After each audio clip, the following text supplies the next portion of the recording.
বিপদ আপদ আপনাকে সন্ত্রস্ত করে রাখতে পারে, কিন্তু এই বিপদ প্রত্যেকের জীবনে কোনো না কোনো কারণে থাকে। এটা আপনাকে দেখায় যে আপনার মধ্যে কি খামতি রয়েছে, কেন রয়েছে। এই বিপদ হলো সেই মাধ্যম যার দ্বারা আপনি নিজের দুর্বলতাকে নিজের শক্তিতে পরিবর্তন করতে পারেন। একটা ফুলের দিকে তাকান। একটা ফুল তার বুকে যখন একটা সূচ বিঁধে এপার ওপার হয়ে যায়, শুধু তখনই আমাদের প্রভুর জন্য ফুলের মালা তৈরি করা যায়। সেই জন্য কখনোই বিপদকে ভয় পাবেন না, তার থেকে দূরে পালাবেন না, একে স্বাগত জানান। বোঝার চেষ্টা করুন এই বিপদ কেন আছে। যদি বিপদকে বুঝতে পারেন তবেই জীবনকে বুঝতে পারবেন। যদি জীবনকে বুঝতে পারেন তবে এই বিপদকে সম্পদে পরিণত করতে পারবেন। আসুন আর আমার সাথে ভালোবেসে বলুন, রাধা রাধা।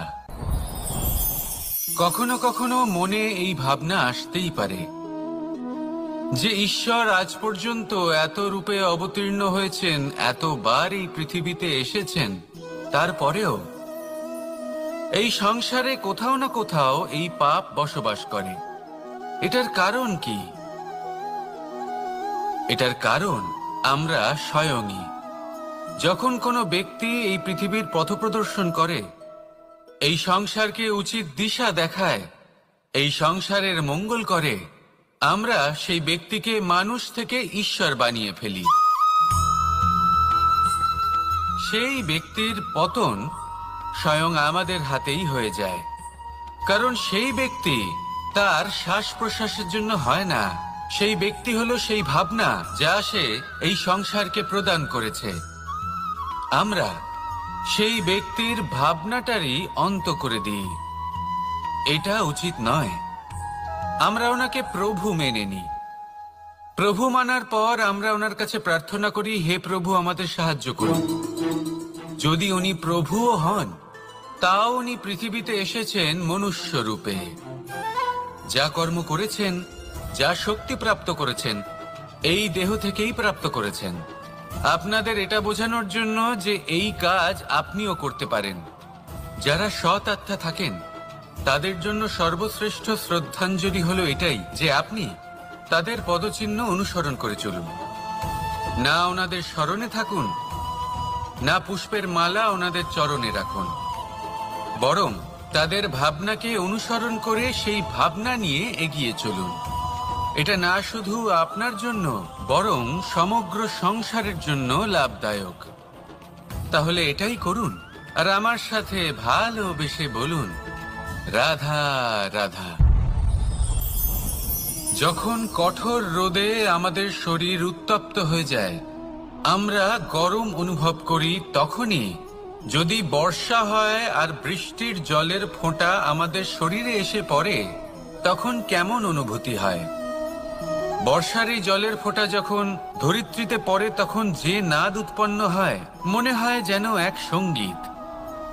এমন এক সঙ্গীত যা স্থিরতার সাথে আমাদের বুঝিয়ে দেয় যে এই সূর্যের উত্তাপ, এই রোদ, তা চিরকালের জন্য থাকবে না। সূর্যের কিরণের যতই তেজ থাকুক, যখন বর্ষা আসবে এই রোদের কিরণকে শীতল করবে। সূর্যের তেজ যতই বেশি হোক না কেন, কখনো না কখনো কালো মেঘ আসবে আর সূর্যকে ঢেকে দেবে।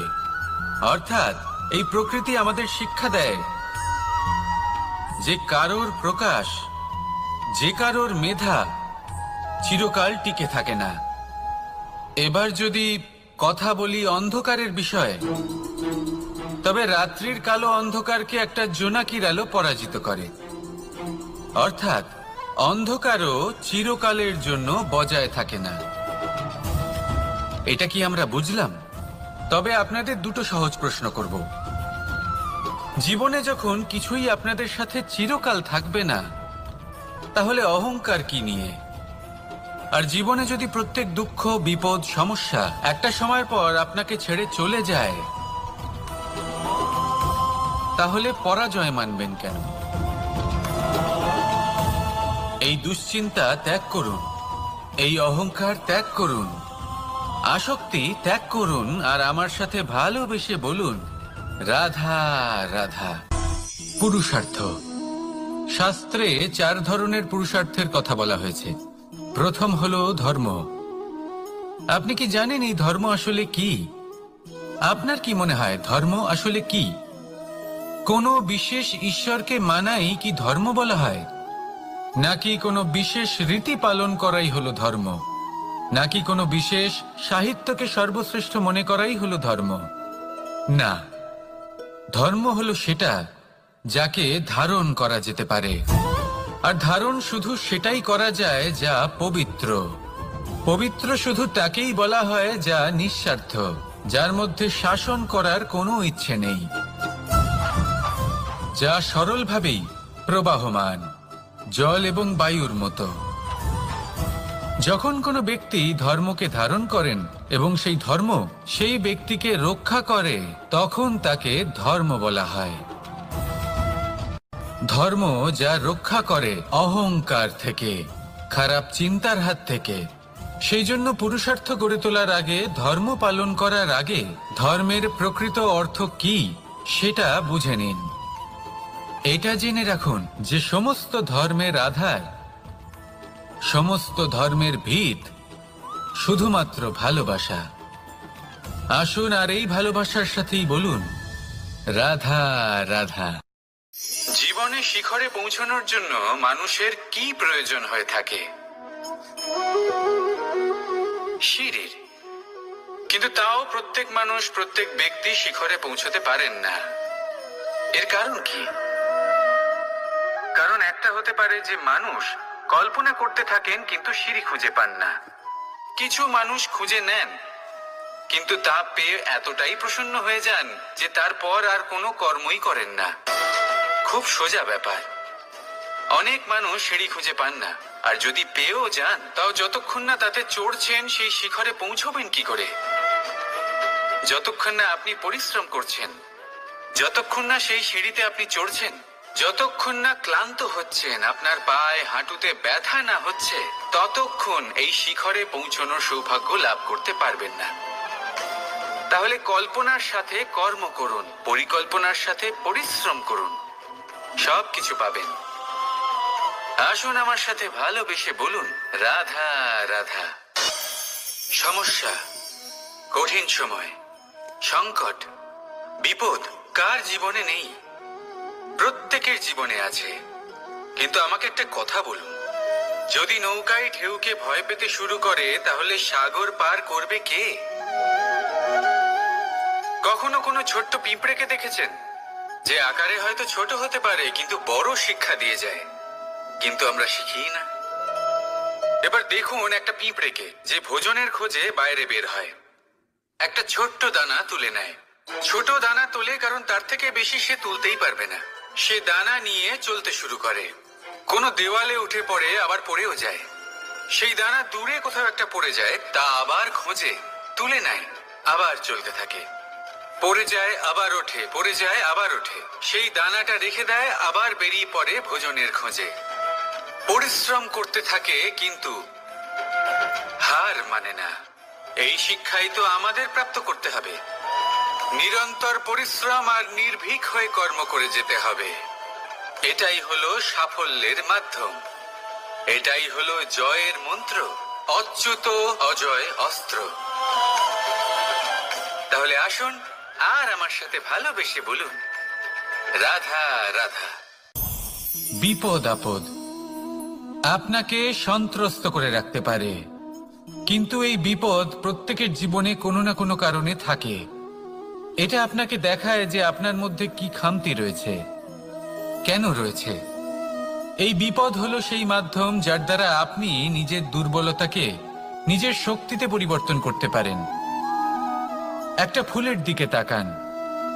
একটা ফুল, তার বুকে যখন একটা সূচ বিঁধে এপার ওপার হয়ে যায়, শুধু তখনই আমাদের প্রভুর জন্য ফুলের মালা তৈরি করা যায়। সেই জন্য কখনোই বিপদকে ভয় পাবেন না, তার থেকে দূরে পালাবেন না, একে স্বাগত জানান। বোঝার চেষ্টা করুন এই বিপদ কেন আছে।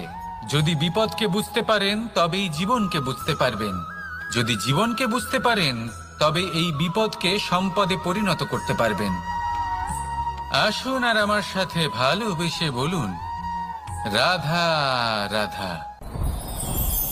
কখনো কখনো মনে এই ভাবনা আসতেই পারে যে ঈশ্বর আজ পর্যন্ত এত রূপে অবতীর্ণ হয়েছেন, এতবার এই পৃথিবীতে এসেছেন, তারপরেও এই সংসারে কোথাও না কোথাও এই পাপ বসবাস করে।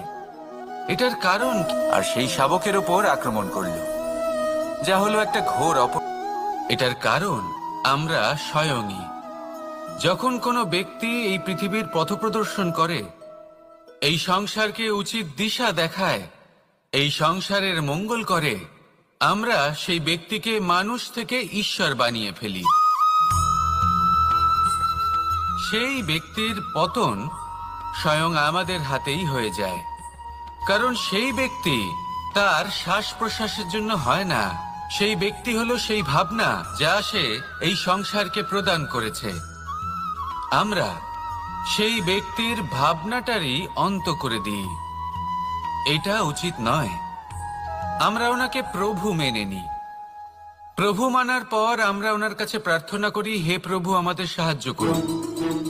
যদি উনি প্রভুও হন, তাও উনি পৃথিবীতে এসেছেন মনুষ্য রূপে। যা কর্ম করেছেন, যা শক্তি প্রাপ্ত করেছেন, এই দেহ থেকেই প্রাপ্ত করেছেন। আপনাদের এটা বোঝানোর জন্য যে এই কাজ আপনিও করতে পারেন। যারা সৎ আত্মা থাকেন, তাদের জন্য সর্বশ্রেষ্ঠ শ্রদ্ধাঞ্জলি হলো এটাই যে আপনি তাদের পদচিহ্ন অনুসরণ করে চলুন। না ওনাদের স্মরণে থাকুন, না পুষ্পের মালা ওনাদের চরণে রাখুন, বরং তাদের ভাবনাকে অনুসরণ করে সেই ভাবনা নিয়ে এগিয়ে চলুন। এটা না শুধু আপনার জন্য, বরং সমগ্র সংসারের জন্য লাভদায়ক। তাহলে এটাই করুন, আর আমার সাথে ভালোবেসে বলুন, রাধা রাধা। যখন কঠোর রোদে আমাদের শরীর উত্তপ্ত হয়ে যায়, আমরা গরম অনুভব করি, তখনই যদি বর্ষা হয় আর বৃষ্টির জলের ফোঁটা আমাদের শরীরে এসে পড়ে, তখন কেমন অনুভূতি হয়? বর্ষার এই জলের ফোঁটা যখন ধরিত্রীতে পড়ে, তখন যে নাদ উৎপন্ন হয়, মনে হয় যেন এক সঙ্গীত। এমন এক সঙ্গীত যা স্থিরতার সাথে আমাদের বুঝিয়ে দেয় যে এই সূর্যের উত্তাপ, এই রোদ, তা চিরকালের জন্য থাকবে না। সূর্যের কিরণের যতই তেজ থাকুক, যখন বর্ষা আসবে এই রোদের কিরণকে শীতল করবে। সূর্যের তেজ যতই বেশি হোক না কেন, কখনো না কখনো কালো মেঘ আসবে আর সূর্যকে ঢেকে দেবে। অর্থাৎ এই প্রকৃতি আমাদের শিক্ষা দেয় যে কারোর প্রকাশ, যে কারোর মেধা চিরকাল টিকে থাকে না। এবার যদি কথা বলি অন্ধকারের বিষয়ে, তবে রাত্রির কালো অন্ধকারকে একটা জোনাকির আলো পরাজিত করে। অর্থাৎ অন্ধকারও চিরকালের জন্য বজায় থাকে না। এটা কি আমরা বুঝলাম? তবে আপনাদের দুটো সহজ প্রশ্ন করব। জীবনে যখন কিছুই আপনাদের সাথে চিরকাল থাকবে না, তাহলে অহংকার কি নিয়ে? আর জীবনে যদি প্রত্যেক দুঃখ, বিপদ, সমস্যা একটা সময়ের পর আপনাকে ছেড়ে চলে যায়,